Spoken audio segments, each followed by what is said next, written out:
حضرت امام علی مقام سیدنا امام حسین رضی اللہ تعالیٰ عنہ آپ کی زندگی کے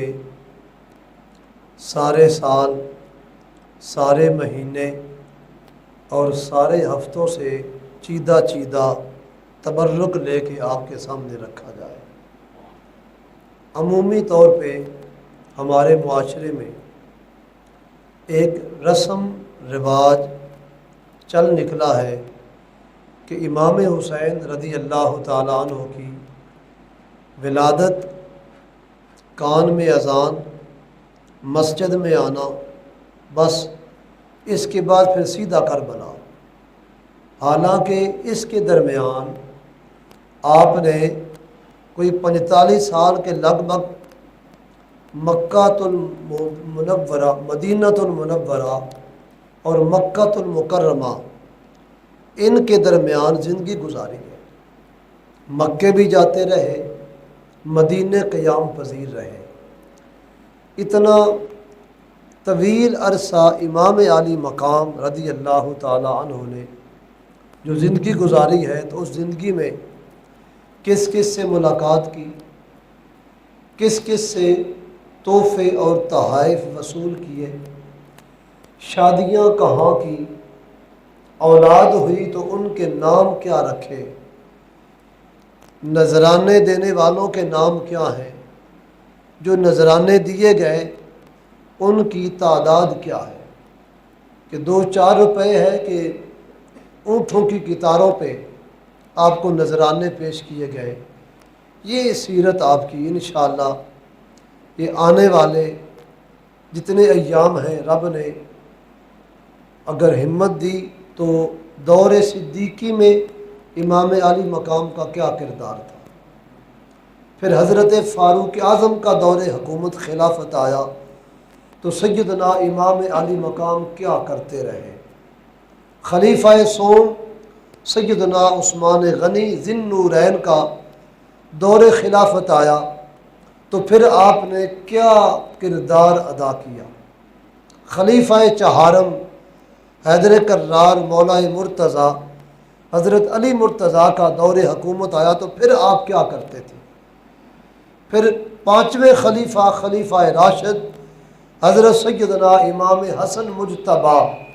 آپ کے برادر اکبر، جب ان کا دور حکومت آیا تو پھر آپ نے کس طرح وہ وقت گزارا۔ یہ وہ چیزیں ہیں جن کو شاید کسی گہرے کنویں میں رکھ کر کنویں کو بند کر دیا ہے، اور جب آپ سنیں گے تو آپ کو پتہ چلے گا کہ ان کا مقام کتنا ہے اور ظلم زیادتی کی داستان کتنی ہے۔ میں شکریہ ادا کرتا ہوں اپنے ان عزیزوں کا جن کے دل میں یہ تڑپ پیدا ہوئی، ولی محمد پال صاحب، بھٹو صاحب، ببی صاحب، دیگر نمازیان، جنہوں نے یہ اہتمام کیا کہ لگاتار مسلسل 10 روز بیان کیا جائے، اور اس میں امام علی مقام کی سیرت کے وہ پہلو جو آج تک کسی نے بیان ہی نہیں کیے۔ کربلا کا واقعہ ہی امام علی مقام کی شان رہ گئی ہے، حالانکہ اس کے اندر سچائی تھوڑی ہے، جھوٹ زیادہ ہے، تو ہم جھوٹ سے اللہ کی پناہ چاہیں گے اور کوشش کریں گے جو سچے حق کے واقعات ہیں، کوئی جن کو عقل بھی مانے، جن کو قرآن و سنت بھی جن کی تصدیق کرے، وہ واقعات بیان کرنے کی کوشش کی جائے گی۔ آج اس بات کی بڑی ضرورت ہے، اور نتیجے کے طور پہ جب ہم وہ کربلا کا واقعہ سنا کے آخری دن دعا کریں گے تو پھر پتہ یہ چلے گا، اگر وہ باتیں سنائی جائیں تو معاشرے سے بنڈیاں، لڑائیاں، دڑا پالٹی یہ ختم ہو جاتا ہے۔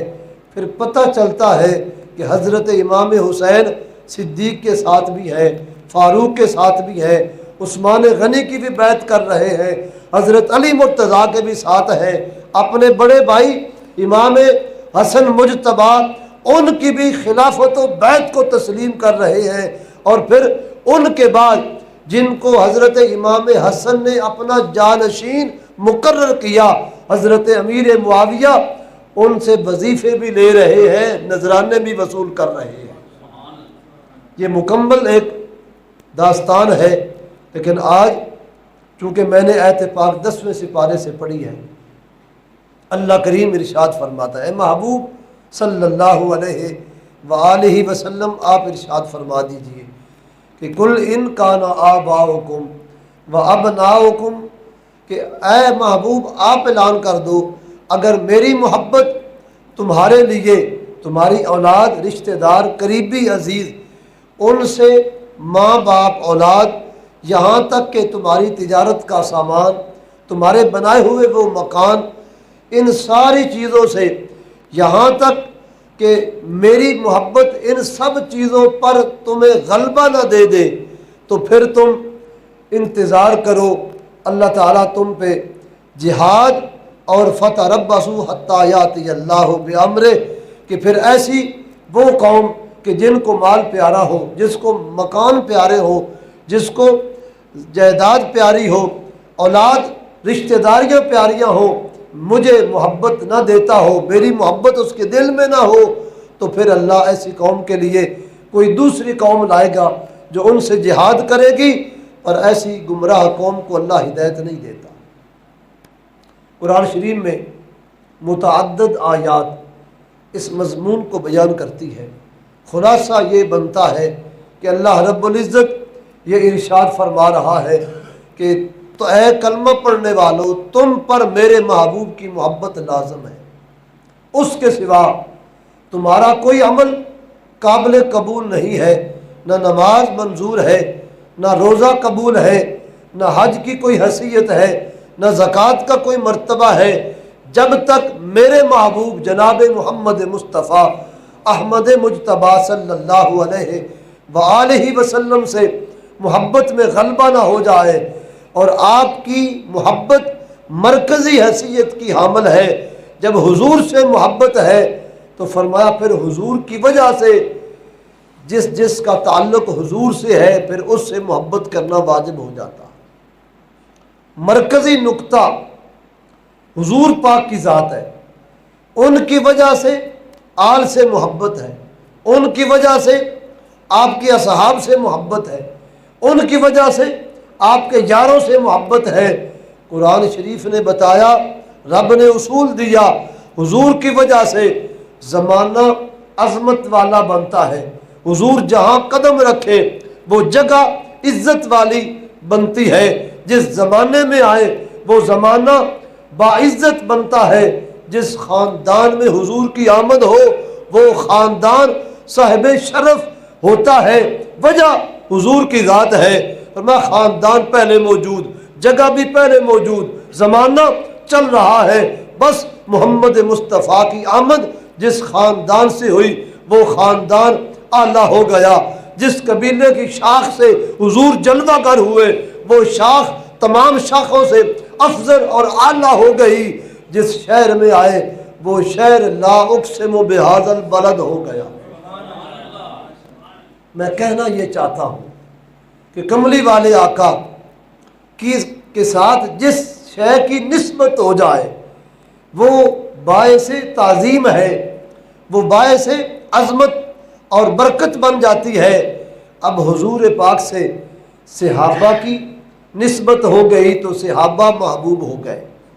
اہل بیت کی محبت تب ہی منظور ہے کہ جب حضور کی محبت ہو، اور جب حضور سے محبت نہ ہو تو اہل بیت کی محبت کا دم بھر لیا جائے، وہ کسی کام کی نہیں۔ کیوں کہ مرکزی نقطہ حضور رسالت مآب ہے، اور آپ کی محبت کے تابع جتنی محبتیں ہوں گی وہ سب قابل قبول ہوں گی۔ حضرت جناب صدیق اکبر سے محبت کا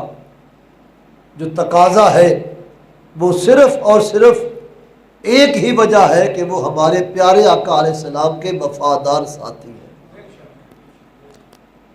ابو قحافہ کے بیٹے ہیں، تاجر تھے،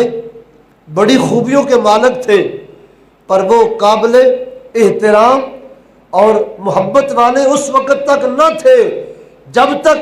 انہوں نے ہمارے حضور کا کلمہ نہیں پڑھا۔ بس کلمہ پڑھ لیا پھر ساری محبتوں کا مرکز حضور کی ذات بنی اور ان کی وجہ سے صدیق اکبر بھی صاحب عزت ہو گئے۔ حضرت فاروق اعظم کلمہ پڑھنے سے پہلے ان کی کوئی عزت نہیں اسلام میں، بس کلمہ حضور کا پڑھا، حضور سے نسبت قائم کر لی تو اس کی وجہ سے وہ بھی صاحب مرتبہ ہو گئے۔ آج ان کا نام سیدنا فاروق اعظم ہم اس وجہ سے لیتے ہیں کہ وہ حضور پاک کی نسبت رکھنے والے ہیں۔ ان کی شہادت کا آج دن بھی ہے، ان کا مرتبہ کیا ہم بیان